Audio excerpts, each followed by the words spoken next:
अहिले चाहिँ सबैलाई आफ्नो च्यानलको लागि चाहिँ भिडियो चाहिन्छ, फुटेजहरू चाहिन्छ र विभिन्न सोर्सेसबाट चाहिँ भिडियोहरू ल्याउँछ र अपलोड गर्छ। जसमा चाहिँ एउटा खतरा के रहेको हुन्छ भने हाम्रो च्यानलमा कुनै समयमा पनि स्ट्राइक क्लेम आउन सक्छ, जसबाट चाहिँ हाम्रो च्यानलमा धेरै नै असर पर्दछ। र आज त्यही टपिकमा चाहिँ यहाँ कुरा हुन्छ र हामी सजिलैसँग चाहिँ सबै फुटेज पनि लिन सक्छौँ र हाम्रो च्यानलमा कुनै पनि क्लेम आउन सक्दैन। त्यसको बारेमा चाहिँ हामी अहिले छलफल गर्छौँ है। त्यसको लागि चाहिँ सजिलो तरिका के छ भन्दाखेरि तपाईहरू आफ्नो मोबाइलको चाहिँ प्ले स्टोरमा जानु होला। प्ले स्टोरमा गएर चाहिँ भिडियो टु फोटो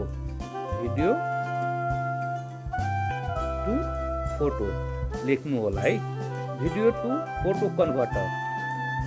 र अहिलेसम्म तपाईहरू हाम्रो यस च्यानललाई सब्सक्राइब गर्नुभएको छैन भने कृपया सब्सक्राइब गरेर राख्नु होला, किनकि यस्तै खाले भिडियोहरू चाहिँ तपाईहरूको लागि चाहिँ हामी लिएर आउने नै छौँ। त्यसैले तपाईहरू चाहिँ एकदम सब्सक्राइब गरेर राख्नु होला है।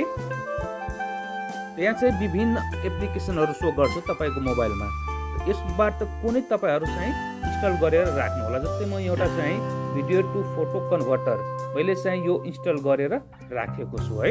तपाईहरू पनि गर्न सक्नुहुनेछ। यो चाहिँ एप्लिकेसन इन्स्टल गरेर चाहिँ राख्नु होला।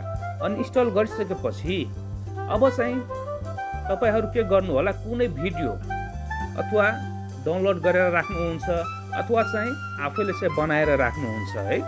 यसो त हामी आफैले बनाउँछौँ भने त्यसमा चाहिँ हाम्रो च्यानलमा कुनै पनि असर आउँदैन, किनकि कपी स्ट्राइक आउँदैन, कपिराइट क्लेम आउँदैन, त्यसमा त कुरै भएन।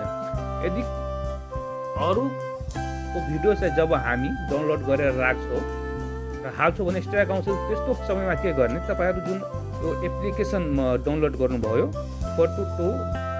भिडियो टु फोटो, त्यसलाई चाहिँ ओपन गर्नु होला है। ओपन गरेर चाहिँ अब यहाँ हेर्नुहोस्, माई फोटोज आइसक्यो अथवा एड फाइल्स, यहाँ एड फाइल्समा क्लिक गर्नु होला। एड फाइलमा क्लिक गरेर चाहिँ तपाईँको मोबाइलमा भएका सम्पूर्ण यहाँ चाहिँ भिडियोहरू सो गरिदिन्छ। जस्तै म एउटा यो भिडियोलाई सिलेक्ट गरेँ है। अब चाहिँ capture at time image, capture at time interval. अब चाहिँ तपाईँ दुवै तरिकाबाट जान सक्नुहुन्छ है। टाइम इमेजबाट जानुहुन्छ भने अब यहाँ चाहिँ ड्युरेसन दिएको छ है, ड्युरेसन। अब चाहिँ क्याप्चर, यहाँ यसरी क्याप्चर गर्नुहुन्छ भने यहाँ हेर्नुहोस् एउटा चाहिँ फोटो आयो है। र यसलाई चाहिँ हामी यो तरिकाबाट लग्छौँ भने जस्तै अब यसमा हेर्नुहोस् के भनेको छ, एभ्री 1 सेकेन्डमा एउटा फोटो चाहिँ क्लिक भएर आउँछ। एभ्री 1 सेकेन्डमा एउटा फोटो चाहिँ क्लिक गरेर आउँछ। हामी यसलाई बढाउन पनि सक्छौँ, 2 सेकेन्डमा एउटा फोटो लिन सक्छौँ, 3 सेकेन्डमा एउटा फोटो लिन सक्छौँ, 4 सेकेन्डमा। यसरी चाहिँ हामीलाई जति चाहियो त्यो अनुसार चाहिँ हामी लिन सक्छौँ है। अब चाहिँ जस्तै सबै फुटेज चाहियो, प्रत्येक सेकेन्डको फुटेज चाहियो भने हामी 1 सेकेन्डमा राख्छौँ। त्यसमा चाहिँ जम्मा 29 सेकेन्डको भिडियो छ भने जम्मा 29 वटा फोटो आउँछ। अब चाहिँ यसलाई के गर्नु होला, क्लिक गर्नु होला है।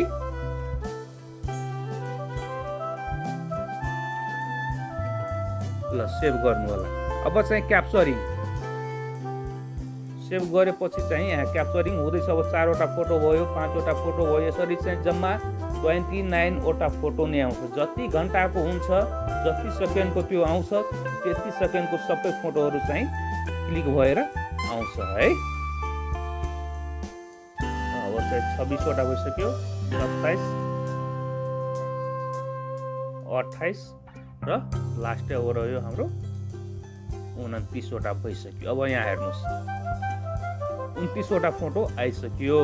अब चाहिँ भिडियो बनाउनुको लागि अब तपाईँहरू कुनै न कुनै एप्लिकेसनको त प्रयोग गर्नुहुन्छ होला, चाहे त्यो काइनमास्टर होस्, चाहे त्यो भिएन होस्, चाहे क्यापकट होस्। त्यसमा गएर त्यो एप्लिकेसन खोलेर चाहिँ सजिलै सबै फोटोलाई क्रम वाइज, किनकि त्यसमा चाहिँ क्रम वाइज आएको हुन्छ, क्रम वाइज चाहिँ मिलाएर हामी चाहिँ एक्सप्लेन गर्न सक्छौँ है। यो तरिकाले चाहिँ हामी हाल्छौँ भने सबै भिडियोको चाहिँ फुटेजहरू पनि आउँछ, सबै फोटोहरू पनि रहन्छ र हाम्रो युट्युब च्यानलमा कुनै किसिमको चाहिँ न त क्लेम आउँछ न त स्ट्राइक नै आउन सक्छ।